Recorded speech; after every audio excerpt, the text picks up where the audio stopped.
हम YouTube पर बहुत से वीडियो देखते हैं जहां हमें वीडियो एडिटिंग के बारे में बहुत सारे सॉफ्टवेयर के बारे में बताया जाता है, लेकिन जब हमें कोई एनिमेशन वीडियो बनाना होता है तो हमें कोई आसान सॉफ्टवेयर बताया नहीं जाता।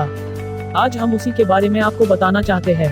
जी हाँ, अगर आप भी बहुत आसान तरीके से कुछ ऐसे ही वीडियो बनाना चाहते हैं और वो भी आसान तरीके से, तो वीडियो मेकर्स FX Pro इस एनिमेशन टूल का इस्तेमाल कर सकते हैं। ये एक पेड सॉफ्टवेयर है, लेकिन अगर आपने एक बार इसे खरीद लिया तो बहुत ही आसान तरीके से आप एनिमेशन वीडियो वो कुछ पल में ही और बहुत आसानी से बना पाएंगे। नीचे दिए लिंक पर क्लिक करते ही आपको इस सॉफ्टवेयर की साइट मिल जाएगी। तो अगर आप भी इसी तरह की एनिमेशन वीडियो बनाना चाहते हैं तो आपको इसे बेहतर और आसान सॉफ्टवेयर कहीं नहीं मिलेगा। वीडियो देखने के लिए धन्यवाद। ऐसे ही मार्केट में बेस्ट चीजों की जानकारी के लिए हमारे चैनल को सब्सक्राइब करना ना भूलें। साथ ही बेल आइकॉन को दबाएं ऐसे मजेदार जानकारी पाने के लिए। अगली वीडियो के साथ फिर मिलेंगे। Bye bye and take care.